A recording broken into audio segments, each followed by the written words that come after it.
Hello again, and welcome to Finding Sanctuary. This is a series of discussions between Buddhist nuns about the Therigatha, which are poems composed by fully enlightened nuns at the Buddha's time.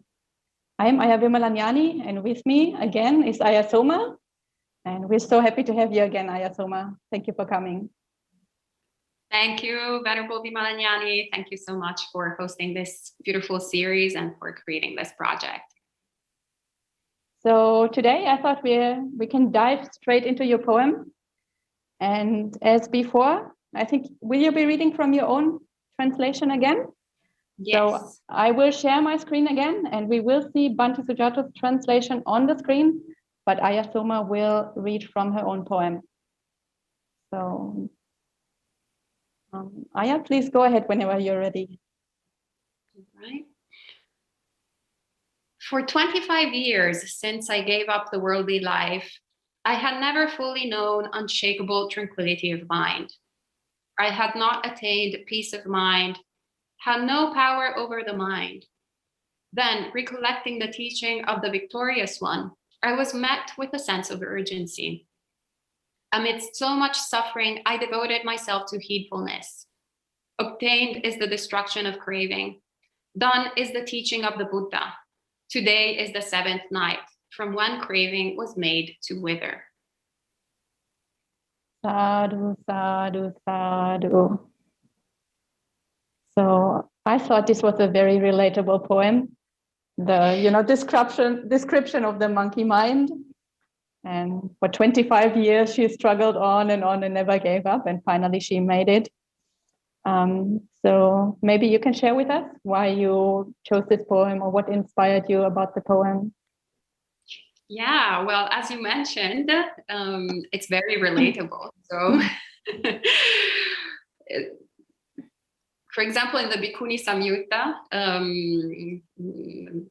Samyutta Nikaya, all the bhikkhunis there are represented they're very, powerful, like fully enlightened, great. There's no trouble whatsoever. So you're like, when is that going to happen? Or I'm like such a mess. This is so terrible. But when you read Sama's verses, then they're very much what often happens in our minds as practitioners. So that sort of, because as we go forward, the more we practice, of course, the more we make progress in the path, and the more greed and hatred and delusion is dispelled, but also our realization of the amount of greed, hatred, and delusion starts sort of becoming more evident and more present, and it can feel very overwhelming. And so we can get very demoralized, as I call it, and have the conceit of superiority of being the worst.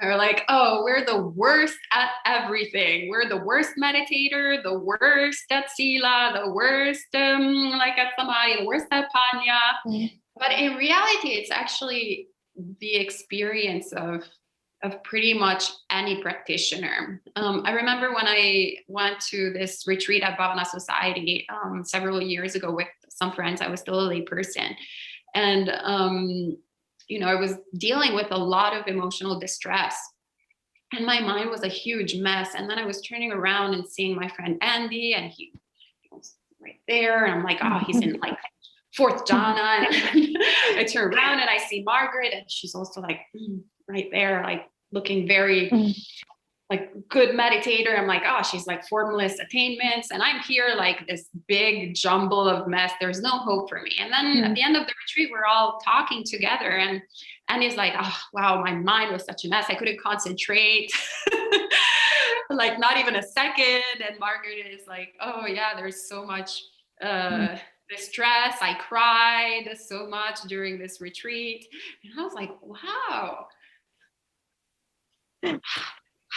What an incredible movie I created in my mind, projecting, all these qualities on my friends, and projecting also all these qualities on my experience, and having this conceit of being the foremost at awfulness in Dhamma, not knowing, as the Venerable here, Sama is sharing, like, not knowing even what tranquility of mind even means, like not being capable of attaining that peace of mind. So it's just, we need to acknowledge that it's part of the human experience, that we have trained ourselves for countless lifetimes in, following anything that glitters in samsara. So of course our mind is a mess, but it's incredible that we have the path. It's incredible that we have the Dhamma. And when we recollect the Dhamma, so when we use, mindfulness in terms of recollecting the teachings of the Buddha, then that sense of urgency, as she says, samvega, the sense of urgency can appear, where we're actually putting right effort in the practice instead of wrong effort in feeling bad about ourselves, but putting right effort in uprooting the defilements and then actually succeeding, as she has, as she says, and she talks like, amid so much suffering, I devoted myself to heedfulness. And then of course the natural consequence of that is the destruction of craving, is basically putting these teachings, bringing these teachings to the end, to the conclusion. And we're done with all this endless birth and death, endless states of existence as a woman, as a man, as a transgender person, as intersex, as whatever it is, gay, straight, bi, like all these different realms of existence that seem so unique to us, but in reality we've done them over and over again, and the only thing we haven't experienced is enlightenment. But it is feasible when we actually really put I think really understand that we're not that special. That we're just as terrible as everyone else. Exactly. And then sometimes we just put so much pressure on ourselves, I have to gain enlightenment now. And, I like, especially when we take robes, and then, we have this expectation suddenly, because we're monastics, we should be always peaceful, and monastic life will be so harmonious, and we will be arahants in no time. And then there's so much pressure on ourselves, and it's completely unrealistic. And I feel like, this is what is actually addressed also in this poem. Like, she needed 25 years. You can't, this is a long-term project. You can't expect to be enlightened next week. So, it kind of, she also says, like, what is the important thing in monastic life? Like, you just keep on going. You just don't give up. Like, she was determined all this time. She says she didn't found any serenity of mind in those 25 years, but she never gave up. She just kept going. She had that faith that finally something will happen. And then she shared, like, when she shares the method, how she did it, like, as you said, she recollected Dhamma. And then finally, after 20, I'm sure she must have heard Dhamma teachings before, like all the time during those 25 years, but finally her mind was ready and something opened up. And then when she had this sense of urgency, also, like, we get an extra boost of energy from that. You really feel like something has touched you deep inside and unleashed some extra kind of interest in the practice. And finally, we can actually direct our mind and keep it, on the object that we want to keep it, because we have that extra boost of energy. And yeah, she attained awakening, as she says, through, I think you translated heedfulness. Bhante Sujato translated diligence, but it's pretty similar. So it's not because she was such an amazing meditator, or because she had like a magic pill, or because she was so wise or anything. She was just, heedful. She was diligent. She just kept going. And I feel like it makes it a little bit achievable for ordinary people, for like us who also don't feel like, who feel like the worst, or who feel like we're not anything special or anything. So to me, it's so inspiring, exactly because she is kind of average, because she doesn't have magic powers, or because she is not super special and super wise, and she doesn't attain the path in 5 minutes like so many other nuns. So yeah, this like method is something I feel like we all can achieve if we don't give up, if we just keep on going. Yeah, absolutely. Yeah, and it will happen when it will happen, when the conditions are ripe for the fruit to be generated, and we can't really control it. So we can't control the consequences, but we can control the causes, as my friend Venerable Drime, Tibetan Bhikkhuni, shared a while back. That really made an impact on my mind. We get so obsessed with the consequences. So our experience, we're like, oh, we're so unenlightened, we're so unenlightened, so terrible, so terrible.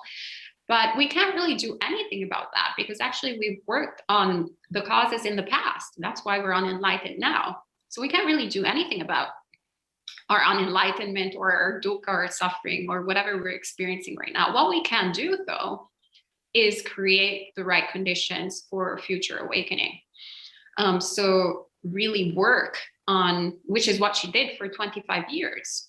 Venerable Mutta, like actually probably countless lifetimes, and then 25 years of monastic life, of creating so many actions that then resulted in her enlightenment when all of the conditions, the right conditions, were in place. So yeah, I very much relate with you as well, like in terms of having creating this pressure on ourselves once we put robes on. I remember actually I was so happy when I took my Sama Theri ordination a few years ago. I was so blissed out, and I remember my first thought was, wow, all I needed to do was put robes on. My mind is full of metta. I'm so happy. I've never been this way. I'm so close to awakening. And then after a week, my defilements decided to ordain with me. Whoa. And I was like, okay, no, actually, I'm back to my old mess. Yeah, still the same person. I still need to do the work. Like, these are not, I mean, they're very supportive to the practice, but they're not a magic trick that all of a sudden we take these vows and we're enlightened. It's just actually, we put some of the supportive conditions, I believe, for attaining awakening, but it's not in and of itself. We don't get enlightened, unfortunately, just by wrapping ourselves up. Yeah, too bad. Yeah, that would be nice. Right? Okay, maybe this is also a good place to wrap up the video for today. Again, for our viewers, if you have any questions or comments, please leave them in the description box, in the comment section. We will answer them all in a live stream. And the next episode of Finding Sanctuary will be uploaded tomorrow. And finally, once again, thank you so much for joining us, Ayya. It was so nice to have you today. Thank you very much, Venerable. It's lovely participating in these series. Thank you for having me. Sadhu, sadhu, sadhu.